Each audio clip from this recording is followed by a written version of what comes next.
The Red Dirt D&D podcast is brought to you by Pro Laser Cuts. The Oklahoma company provides pre-made and customizable design laser cut dice towers, tokens, and more, developed by a gamer for gamers, and now available to enhance your tabletop game.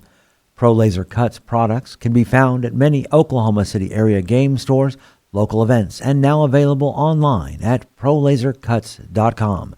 That's laser and cuts with a Z, Pro Laser Cuts. And by SD Way Gaming, where dice goblins unite.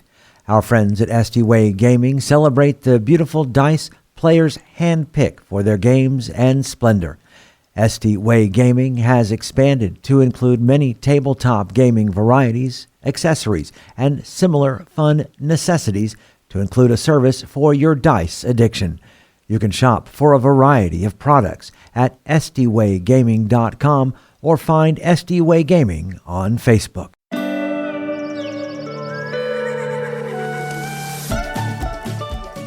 Welcome to Red Dirt D&D. I'm Michael Cross, and I play Blackjack, a Jackalope Folk Warlock. I'm Connor Shenold, and I play Jaska, a Coyote Ranger. I'm Johnny Payne, and I play Twitch, a Rat Folk Wizard. I'm Brooke Bullock, and I play Zionsi, a Spider-Can Cleric. I'm Kim Cross, and I play Beatrix, a Tabaxi Rogue. And I'm Kiri Hester, and I play Billy, a Balsam Fighter. And this time, I'm also your Dungeon Master. Join us as we go into the wilds.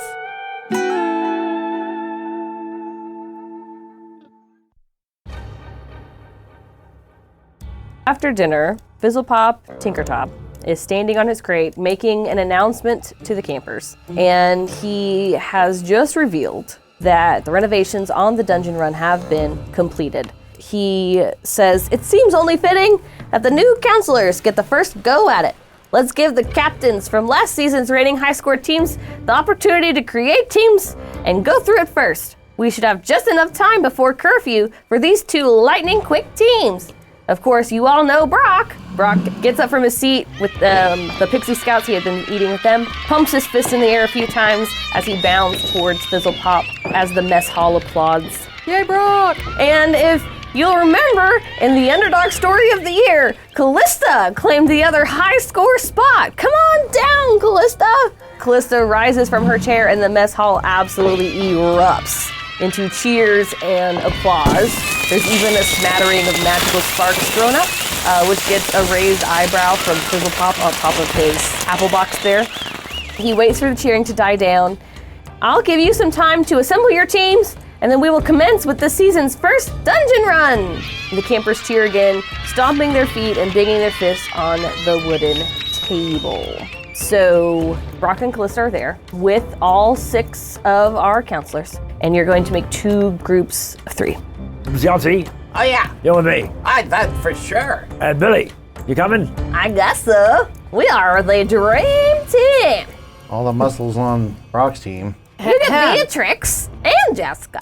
We'll do fine. Okay, hey Kinsley, you were here last year, right? Yeah, of course. Why was the dungeon run broken down? Oh, you know, just the way things break. It was the magic enchantments just broke on it. At least that's what we were told. Yeah, magic enchantments just break all the time. The world's an imperfect place. Oh boy. All right, here we go. Callista, as the teams join, so Callista gathers her team of Beatrix, Jaska, and Twitch. That crystal I gave you, I think it's working. You're a little bit more balanced than you were this morning. You noticed. I did. You look great. Well, thanks. In like a balanced aura sense, not in a weird, inappropriate sense. I turn over to where Kinsley is and just give her a quick double thumbs up. She'll give you a big smile and also a double thumbs up, and she'll give you her last bardic of the day. Callista says, "It's usually customary for us to come up with a team name." Twaskatrix. That's an interesting name. I'm for it. All right, you all, we gotta come up with a good group name. It's Beyonce Jack, right? Beyonce Jack. Beyonce Jack. That works for me. That seems You know what? If it works for you guys, it works for me. Okay. So Brock and Callista lead their teams out of the mess hall toward the small building that you noticed this morning when you arrive. Fizzlepop and his ever-present clipboard are there. He grabs the stylus from his dome, and says, okay, what was your team name, Brock? Beyonce Jack. Beyonce Jack. We have counselors, Blackjack, Zionce, and Billy. And Callisto, what is your team's name? We have settled on Twaskatrix. So for Team Twaskatrix, we've got Twitch, Jaska, and Beatrix. Oh, I get it now. There you go. Don't hurt yourself. He puts the stylus back in his curls and says, okay, now, here's how it works, counselors. Since this is your first dungeon run, it will be a no magic zone. No magical items or spells will work while you're in the dungeon. Each player will go into the room alone, and the room will change based on whatever obstacle it believes will best suit and challenge you the most. Once you open the door to the exit, the next teammate will enter the room, and so on until your team is done. The team with the best time will win the high score. The rest of us will be able to view what's going on via these magical projections. And he gestures to the wall of the building that you now notice features a projection of a nondescript, empty, stone-walled room. And he then gestures to a nearby field where a large white sheet hung in the trees shows the same projection. As twilight encroaches, glowing fireflies begin to flit between the groups of campers who are gathering on the lawn, laying out blankets, towels, or conjuring chairs to watch the show. Pixie scouts move between the groups, hawking pixie pops to enjoy while the campers watch the dungeon run. Mechanically, the way we're gonna mark time here is actions and bonus actions. So that's how we'll keep track of which team was the fastest to get through all 3 of their rooms. Fizzlepop reaches his hand into his pocket and pulls out a single silver coin and says, Blackjack, call it. Heads. It lands tails. So Team Twaskatrix, you can choose whether you wanna go first or second. We should probably go first, right? Of course we should. So, which of your team's going to go first? I'll go first if y'all don't. Go ahead, Jaska. I'm behind you all the way. Jaska, as you step into the building, you find yourself in a small antechamber. It's barely 5 foot in each direction with a single door. On this door are glowing carvings that currently read 000000. Do I see anything else in the room other than that? Just the door. And this is not the stone room you saw in the projection. This is like room before the room. Okay, so open the door. Okay, so once your hand closes on the door handle, you notice the glowing numbers start ticking up rapidly, so it's marking your time. Okay. So Jaska, as you step into the room, you're greeted by a familiar sight. Your tumbleweeds roll around on the floor, playing with each other like they've done countless times before. But as you watch, Mistletoe bumps into Raspberry, knocking them into Blueberry, and then the 3 tumbleweeds turn into 6 identical tumbleweeds, who then bump into each other and turn into 12. And then 24, 48, 96, and they soon cover the floor between you and the exit. But you do see the exit door on the opposite side of the room. If you want to do an insight, I'll let you catch a vibe. I'll try that. 14. Seems like you need to find your tumbleweeds amidst the clones. And no magic. No magic. So she will give her signature whistle that she does for each of her tumbleweeds. Give me a perception. A 26. 26, you do this and you see one of the tumbleweeds on the edge of the room, and you had noticed it poking around the edges of the room, turning each tumbleweed it meets over and seeming to inspect it, and it jerks it to your direction. And you recognize little Raspberry. Oh. They were inspecting the other tumbleweeds, like, what are you? What? So you collect Raspberry. You are 1 of 3. I need another perception. 25. 25, you find in kind of the middle of the room a small tumbleweed picking a fight with about a dozen of the others. Their little round bodies shaking and rustling in anger as they lash out with their twigs. Mistletoe, you stop putting up a fight and get over here. And then one more, see if you can find Blueberry. Natural 20 for a 28. Yeah.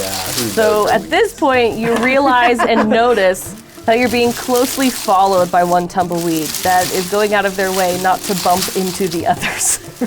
Little baby. Oh, Blueberry, come here, and she'll pick them up. As you scoop them all, the others disappear into a poof of dust, and you are free to exit the room. A hug to the other door. So, as Jaska leaves one door, whoever's going next can enter the other. Apparently that's me. You enter the room, and you find yourself standing next to a purple door. Ooh, pretty. Okay, so the door behind you that you just entered through is purple. You're in a circular stone room, and this room is bisected by a thick glass wall. On the other side of the glass wall, you see a yellow door next to a large switch labeled exit. Gotta get over there and flip that switch so I can get out. Seems to be the thing. And this glass partition goes Completely across. All the way up, all the way down. I can't get over it. Nope. I can't get down it. Okay, so there's got to be something Give me in it that I an need to investigation. investigation. I gotta stick a key in it. Oh, 9. You can give me another investigation because it just like eats up one of your. I got a 2. Okay. Oh no! Keep So I'm going. up to 10. The clock's ticking. 18. So you spent 2 rounds investigating this glass wall, trying to find a weak spot, trying to find maybe a hidden switch in one of the keyhole. rocks somewhere. And you think to yourself, keyhole. And so you reach down, and this is when you realize that your keys are kind of hot. Ooh! As you get your hands around your key ring, you find yourself teleported 4 feet directly to your left on the same side of the room. So you're still on the side of the room with the purple door, but you moved a little bit. Well, that was exciting. Okay, so then I'll flip to a different key on the ring. Okay, so I need charisma check. 17. Nothing quite happens. You're thinking real hard. You do teleport, but you kind of ding off the glass. You don't quite get through. All right, next ring. I got it. Just keep flipping through these keys. Give me another charisma check. Okay, I got a 20, so 21. Okay, you get to the other side of the room with the switch and the yellow door. Flip that switch. So you flip the switch and the room rotates 180 degrees. Not good. But the door didn't open. None of the doors seem to open. You can open the door. I can just open the door. The yellow door behind you, I'm back on the purple side. Yeah, the room rotated. the room rotated 180 room degrees. rotated. Yeah, but I mean, I was in But the door didn't go with so it. the partition stayed and the room rotated. Walls and everything. So you moved with the yellow side of the room. And now the yellow door, you can open that door, you could flip the switch again, you could try to go out the purple But door. if I open the yellow door, I'm going right back out where I came in. Maybe. Okay, so open the door. You're gonna open the yellow door. You are back at the entrance and you hear a stone on stone sound as the room rotates again, but this time you're not in it. And so if you go back through the door, you're back standing next to the purple door. You just reset it. I just reset the thing. I have to get through it. Okay, but I still know the key. Yep. So Try it again. Charisma. 2. No. Oh dear Gussie. 17. No. Good honk. 5. 15. Son of a nutcracker. 16. No. Are you kidding me? 12. Do these even work? 2. Goodness gracious me. You're trying to hit an 18. 20. Okay, so you get back over to the yellow side of the room and the switch. Which did not work the first time. Just go through the door. Just go through the door. Because if you open the yellow door, it's just stone. There's no exit. Slam the door back. Maybe ask if you can do a basic intelligence check. Intelligence or insight For investigation. or investigation. I'll accept either. 27. Okay, so this switch wouldn't be here if you weren't supposed to use the switch. But it turned the room. So maybe after you flip the switch, you have to go through the glass wall again and go out the door you came in, the purple door. Oh, okay, so I have to flip the switch, get back around, and then go back through the glass. Yeah. That might work. It might work. All right, so flip the switch. The room rotates 180 degrees. Now you're going to try to zap yourself through the glass wall again. Uh-huh. Okay, go for it. 3. No. 11. I want a do-over. Oh, Putin heck. Good honk. Oh, dear Gussie. Son of a nutcracker. Oh, dear Gussie. Good honk. Son of a nutcracker. Are you kidding me? Come on. Tarnation. Poot.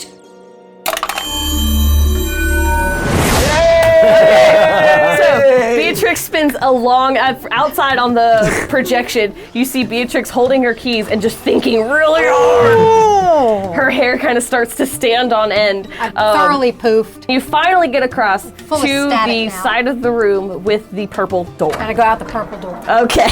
25 rounds. Y'all, I'm sorry that took so long. Okay, Twitch. Beatrix finished. I'm in the concession stand. Hey, can you just put the meat between 2 pieces of bread and give it to me and I'll eat it on the way? All right. Okay. As you enter the stone room, you find yourself in a cozy sitting area set for tea. 3 comfortable chairs are arranged around a small circular table laden with a complete tea service. The walls are lined with book and curiosity-filled shelves, and against the far wall is the exit door. But lying in front of said exit door is an orange cat the size of a horse. You can give me investigation, perception. I'm going to go over and sit down on one of the chairs, Okay. and I'm going to pour some tea. And I'm going to take a bite of this meat that I have between 2 pieces of bread. And I'm going to drink some tea. Okay. Test it out a little bit, put some sugar in it. What roll do you want? Investigation or perception. 15. On the table, there are 3 types of tea. There's Earl Grey, chamomile, and catnip. And there are a series of small sandwiches and cakes. Okay, so there's 3 kinds of tea. Earl Grey, catnip, and chamomile. And there's sandwiches and cakes. Are the sandwiches unique? Oh, just little sandwiches, little finger Are sandwiches. the cakes different? Oh, just little cakes, like a tea party. Set my sandwich down and pick up the Earl Grey and walk around and slowly sip it as I check out some of these curos and curiosities Sure. on the shelf. Give me another investigation, perception. We're ignoring the giant cat in the room. 16. The books seem to all be books that are like vaguely familiar to you, nothing really helpful, a bunch of stuff you might find in Duke Bleakburn's library. And then there's just, like little cat figurines, little cat bookends, little cat themed curios, little tchotchkes. Make my way over to the cat. Okay. The head of the cat laying on the ground. It's orange.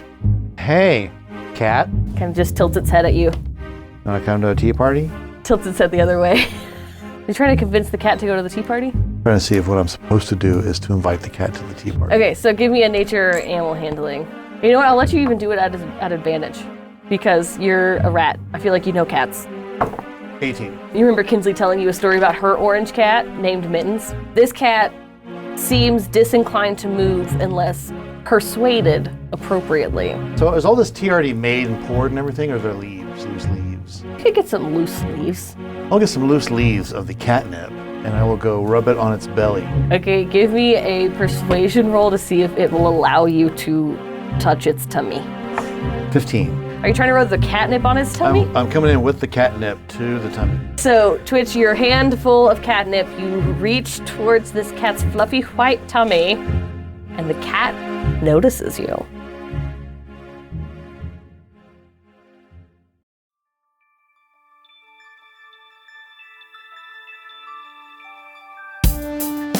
Greetings and salutations, my friends. I'm Michael Cross. So great to have a moment to talk with you during this mid-show break.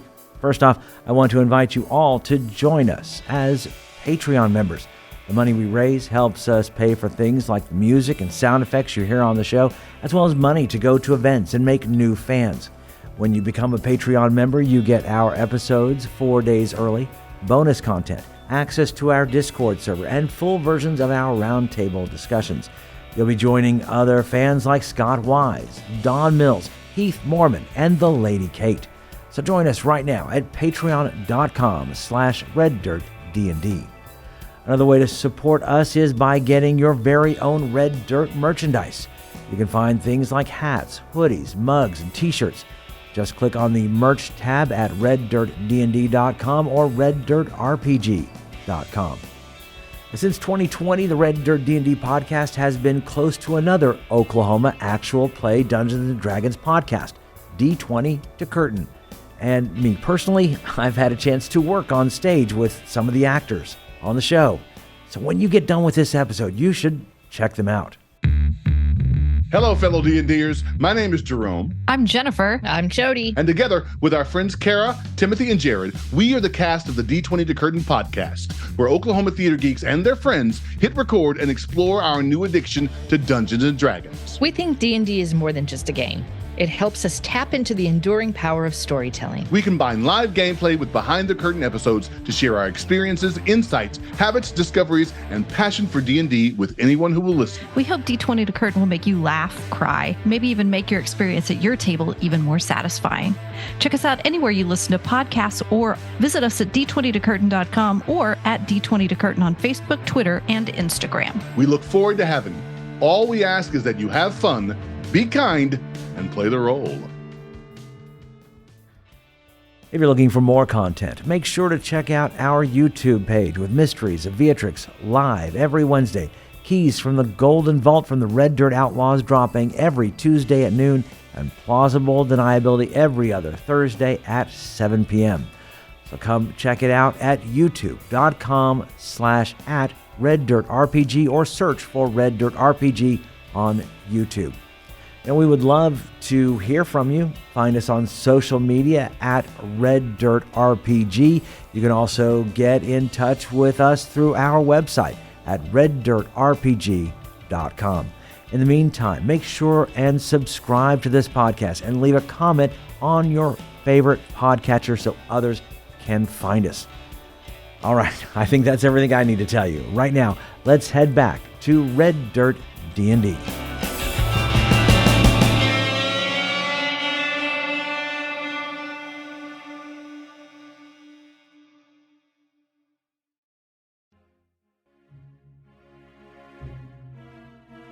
So you reach out with a hand to put the catnip on this giant cat's white tummy, and I need a persuasion. You said a 15? Yes. Great. So the cat notices you, and it makes a little sound. Seems pleased by this petting that you are offering to it. I will give a little bit of tummy scritches and then move my hand more up towards the cat's face while sprinkling catnip on the ground. And then I'm going to look around on the shelves. Is there anything here like a doll or some kind of soft, plushy type softness? No, they're all little like ceramic figurines. That's not conducive. You can maybe get a pillow off of one of the chairs. I take a pillow off of one of the chairs and I pull the stuffing out of it. I pour the rest of the catnip leaf into the pillow and I start playing with the cat. Pop you on the nose. Pop you on the nose. And then the slight toss. Give me another persuasion to try to convince this cat to play with you. And I'll let you have advantage because of you made a catnip toy. Yeah. 7. Unfortunately, you have triggered the cat's like hunting response. And it reaches out and it doesn't hurt you, but it does like kind of whap at you. Oh yeah, cat? I'll back away to the table where the tea is. And I'll slowly reach behind me and grab the other 2 teas that are there. Okay. They are dead leaves, technically, mechanically. And I will throw them up in the air from to either one of my sides and pull my hood up and only let my red beady eyes show from the shadows as I disappear. To hide in the leaf? Yeah, because it's dead, right? I'm looking at the show, yeah. And then I'll pop up in another one and puff the pillow around and get that scent of catnip in the end and whoosh, disappear. And then bonk it on the nose with it. And, then, poof, and yeah, now, yeah. Yes, I'm toying with you. The hunter has become the huntee, has become the hunted. Give me another persuasion. At 17. Okay, the cat was laying when you rubbed his tummy, and he's now sitting up in a position that looks kind of pouncy. He might do a little pouncing. I will just make myself appear right in the middle of the room with the pillow in one hand, and I'm kind of just popping it into my other, back and forth. And I act like I'm going to take a step, and I move. And I take a step to the side, and I move. The cat, his haunches go back and forth, his tail twitching above him. Give me another persuasion. 12. He's not pouncing yet. He's thinking about it. You gotta give me another check. All right. Gotta eat another round. 17 on both. Okay, great. It all happens very quickly. You see the look in his eyes, and he's decided to pounce. And you remember from living in the city what a cat's eyes look like when they're about to pounce on you. You time it just right, and as he pounces towards you, run underneath him and get out the door, and you slam the door behind you, breathing heavy, and the clock stops. So let's see what your score was. Ziansi has gripped Blackjack's shoulder. She's like, oh my gosh, I thought he was gonna die. Did you see that? He like about ate him 3 times. I know. I was thinking, Twitch, get out of there. But he couldn't hear me anyway. So. Mr. Twitch, that was very brave. Yeah, it's, I wasn't scared. It's just a cat. Maybe they're just a little misunderstood. The scoreboard says Twaskatrix 3.5, so it took you 3.5 minutes. Beatrix did eat up a lot of that time poofing around the room. Yeah, 3 minutes of that was me. Yeah, that's how it worked out. So now for Team Beyonce Jack, who is going to go first. I will. I will get out of the way. All right, Blackjack. I don't know what I'm going to do. It's going to be horrible, but I'll give it. You got this. That's okay. I've been paying attention. Remember at the Temple of Lyra, like the Court of Illusion? Right. Right? Just remember, the floor is not really lava. It's just pretend. Right. I remember that now. Yes. Okay. Blackjack, as you enter into the antechamber, the clock has been reset to 000000. As you open the door, you see the time start to run up, and you head into the stone room, and it looks like you saw it during the instructions, a blank stone-walled room. The roof also appears to be stone. The floor is packed in swept dirt, and a single door awaits you on the other side of the room. And you can give me an investigation or a perception to see what you're looking at. 14. On the wall surrounding the door you entered through, you see 7 large gems nestled into a mosaic that arches around the door. What color are the gems? Give me a nature or a history, and I'll tell you a lot about the gems. That would be a red dirt. Nat 20 for a 22. There is a ruby heart, a topaz circle, an emerald shamrock, a sapphire crescent moon, an amethyst horseshoe, an opal semicircle, and a diamond star. Do they seem like they can move? Yeah, they seem like they could come out of the wall. If you want to give me another investigation or perception, you might get more information. Nope, 10. So, I mean, a 10 is enough that you look across the room and you notice 7 indentations on the other side of the room Excellent. that are shaped like they match. Okay. Well, I'm going to pull them all out.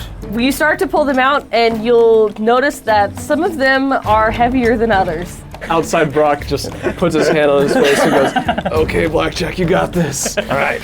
I'm going to pull one of them out. Which one? I want to pull out the Emerald Shamrock. Give me a strength check. I'll let you do athletics. 15. Okay, so you pull the shamrock out. It's real heavy, but you get it over to the other side of the room and lift it into the shamrock-shaped indentation, and something clicks in the door. All right. Should I try to open the door? You can. It's going to take an action to do so. Yeah, I'm going to try and open the door. Nothing happens. Okay, good. That's what I thought. Okay, go. I just want to make sure. So grab Topaz Circle. Okay, give me another athletics. 11. It's real heavy. You're having a hard time with the circle shape. Okay, let me try the Ruby Heart. Okay. Nat 20 for a 22. Excellent. You pull the ruby out, and it is heavy. And you almost fall to the ground, but you're able to drag it across the room and heave it into its hole there. Okay, Diamond Star. 19. You get it out, and it falls immediately on the floor, and you kind of drag it across the floor. It's so heavy. And you're able to get it into the slot, but just barely. Okay. He's learning to use his legs. I taught him that. Let me try the Amethyst Horseshoe. Okay. 12. Yep, you're able to pop it out. And it's actually, it's so much lighter than the diamond. Like, now that you've done the diamond and the ruby, you're like, oh, this is nothing. You carry it across, slip it in its slot. All right. You've got the opal, the sapphire, and the topaz left. And does it seem like I've got to fill in all of these? Every time you are sliding another gem into its place, the door clicks one more time. So you've got to get all 7. I've got to get all of them. So try again for the Topaz Circle. Okay, you seemed like you were really close last time. Yeah. 21. Oh yeah, no problem. Now that you've done that diamond, you're like, hey, this is all downhill at this point. All right. And then I hop, put it in. Mm-hmm. Sapphire Crescent. 21. Oh yeah, like butter. Brock did you good. Thank you, Brock. You've been amazing. Okay. All you got left is the opal. Opal semicircle. Nat 1. Oh, your muscles are You're tired. getting real tired. Stressed Hold out. on. I can do this. I can do this. Okay, wait a minute. What did Brock teach me? Okay, use my legs. Core. That's what he talked about. He used using my core. So I just really try to use my core. Listen to you. And 21. Opal pops out. You are able to like skip, like you're just having a little dance. You slide that opal in, you feel a click, and you see the door kind of crack open a little bit. And I go run through the door. Excellent. Brock is going to prematurely take the water and dump it on you. I was supposed to wait till the end for that. Oh well. I'm proud of you. You pick me up and bit on. Ziansi, do you want to go next or do you want to go last? I'll go. Okay.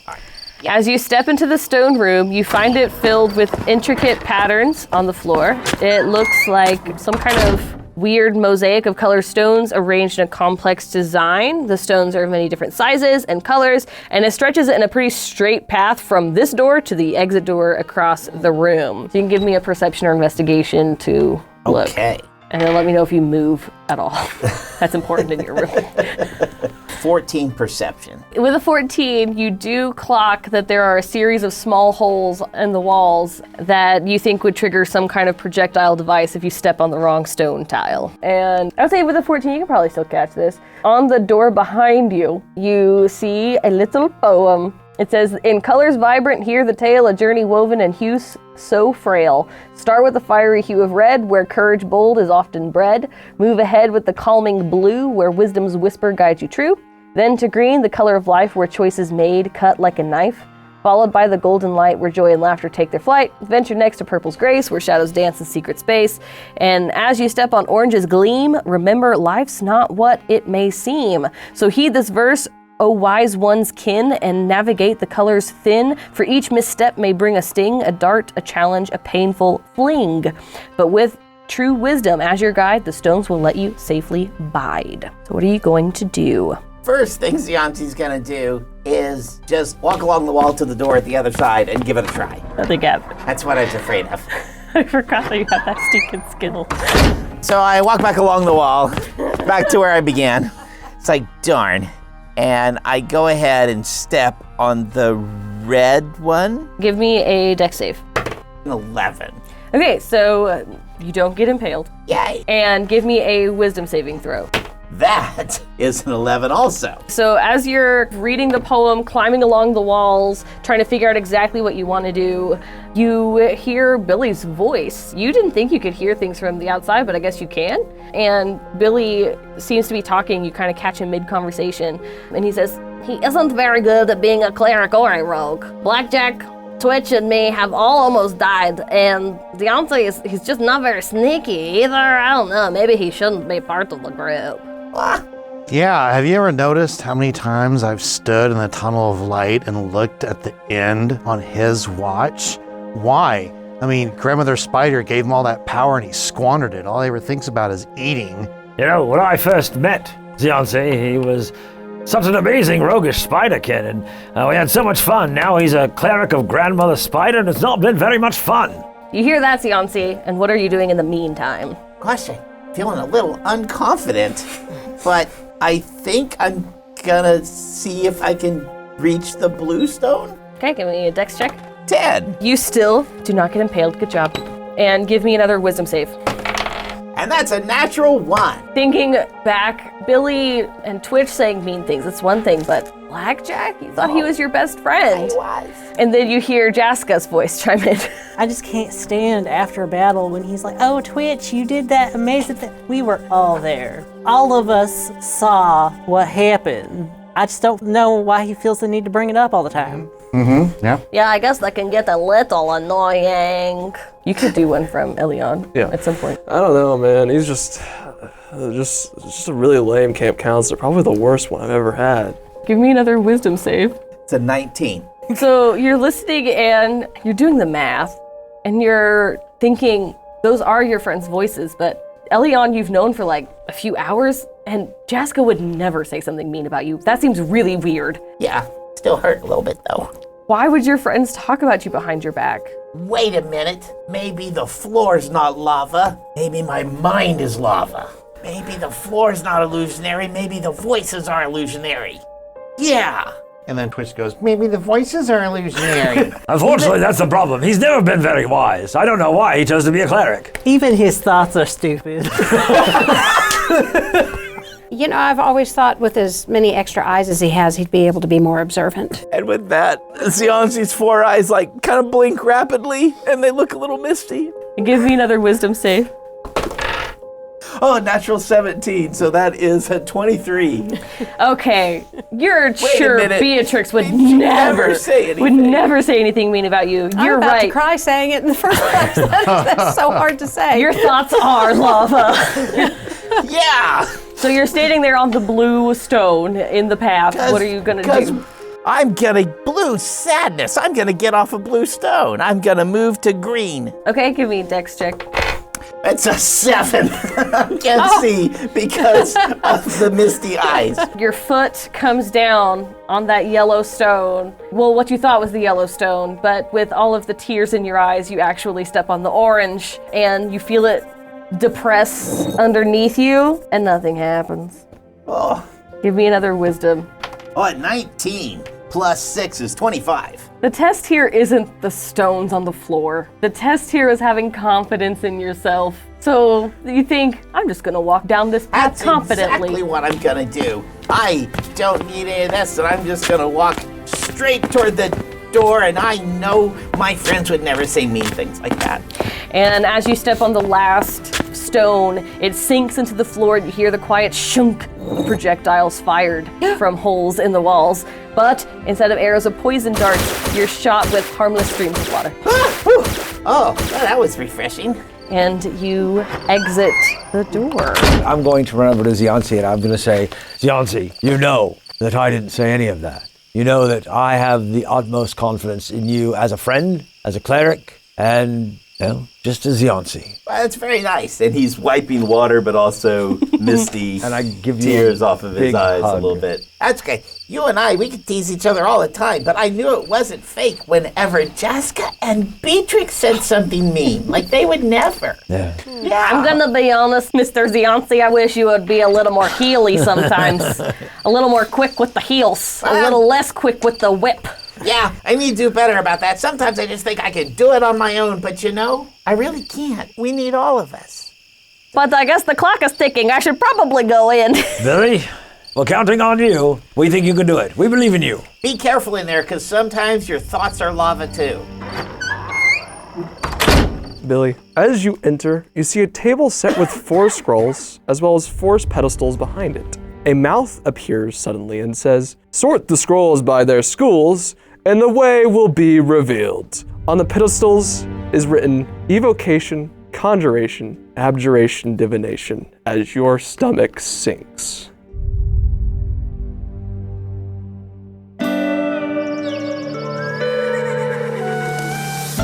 Red Dirt D&D Tales from the Wilds is Kiri Hester as Billy and our Dungeon Master, Connor Shenold as Jaska, Johnny Payne as Twitch, Kim Cross as Beatrix, Brooke Bullock as Ziansi, and I'm Michael Cross as Blackjack. The showrunner for Campaign 2 is Aidan Cross. Our theme music was created by the cinemagician PJ Castillo. Our incidental music comes from Jeffrey McBride. Our sound effects and additional music, courtesy of Monument Studios, Sirenscape, Describe.com, and TabletopAudio.com. Dice for the Red Dirt D&D cast provided by SD Way Gaming. You can find us at reddirtdnd.com. If you are enjoying Red Dirt D&D, make sure to subscribe, rate us, and leave a comment. Also, tell your friends about Red Dirt D&D. You can also support the show at patreon.com/reddirtdnd at whatever giving level works best for you. Join us next time as we travel farther into the wilds.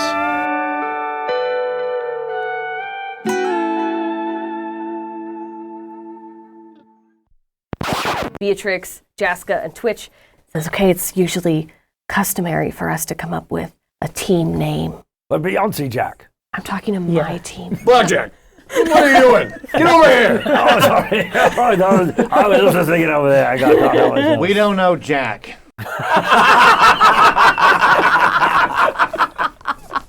Seems pretty funny. It's usually customary for us to come up with a team name. Twaskatrix. That's an interesting name. I'm for it. Tricks are for kids, sorry. Silly rabbit. Brock, go away. All right, you all, we got to come up with a good group name. It's obviously ZB3. Where's the Beyonce, 3? And then Brock and Blackjack and Billy. Oh, Brock is the 3. You're going in, right? I'm just your coach, basically. Wait, you're not going in? No, that's all up to you. I just gotta go with those 2 guys? Yeah, I mean, they're for Hey, your... Twitch, is there any room left on your team? Hey, get back together as he grabs you by the scruff of your neck. Hey, get back together. Okay, We're a team sorry. here. I look at Jaska and go, It's "Did you okay. hear something?" We'll be fine. No, not at all. You've got me. Of course we're going to win. It's Beyonce Jack, right? Beyonce Jack. Or Blakonski. Hey, Blakonski, you coming into work today? You got to show the plan. Well, let that kobold in here. Wow. All right, so we're Blakonski. Yes, I forgot our name. And Callisto, what is your team's name? Oh, that's me. Yes. I was looking at it. Yes. Blackjack, call it. Heads. It lands tails. So, Team Twaskatrix, you can choose whether you want to go first or second. We should probably go first, right? Of course we should. Heads. Everybody knows it's always tails. And then those of us outside will be able to see the projection on the thing. And maybe I'll cut to you to see what your reactions are. Kind of like a Jumbotron situation. So a bunch of fireflies like moving together as pixels. We don't have that kind of mechanic. That's awesome. That's what it is. And then the 3 tumbleweeds turn into 6 identical tumbleweeds, who then bump into each other and turn into 12. And then 24, 48, 96, and they soon cover the floor between you and the exit. But you do see the exit door on the opposite side of the room. They're tribbles. Yeah. My swarmed has swarmed. But lying in front of said exit door is an orange cat the size of a horse. Pumpkin? Hey guys, no. And there are a series of small sandwiches and cakes. What the hell's a sandwich? I just invented those. I'll never forget you. Is it really a dungeon if it's just one room? It's right. It's a one-room dungeon. You ever heard that? 3 rooms, okay? Stop judging my campers' activities for children. One deck dungeon. Campers activities for children. It's the mini game, 1 room 5-minute dungeon, that kind There's of a one deck dungeon game. So- There's also an index card RPG. It's the 20-minute escape room. Got it. Blackjack. I don't know what I'm going to do. It's going to be horrible, but I'll give it. You got this. That's okay. Yeah, I know Jaska, like, he's going to find himself in a room full of people who don't notice he's there. Yeah. He's never going to make it out. Yeah. You've got the opal, the amethyst, the sapphire, and the topaz left. Look, Billy, he's got the pink heart, the green clover, the blue diamond. He just needs to get the others, the yellow moon, the orange star. Purple horseshoe. Makes me hungry. I know. He's learning to use his legs. I taught him that. Ziansi, do you want to go next or do you want to go last? I'll go. This is the thing, Johnny. The group message that I sent this morning to everybody that's not Brooke. Okay. What? Wait a minute, did I miss that? Just look at your private messages. Look at your Discord private messages. Why would your friends talk about you behind your back? Probably because they want to take all my stuff. Maybe the floor's not lava. Maybe my mind is lava. Maybe my friends are lost. Maybe. The lava was the friends. Billy, we're counting on you. We think you can do it. We believe in you. Be careful in there, because sometimes your thoughts are lava too. Billy, you take all the time you need. We don't want to rush you, dear. Lots of lava. What's lava? It's really hot. It's a sandwich topping. Don't worry about it. Go in. And he will open the door and go in.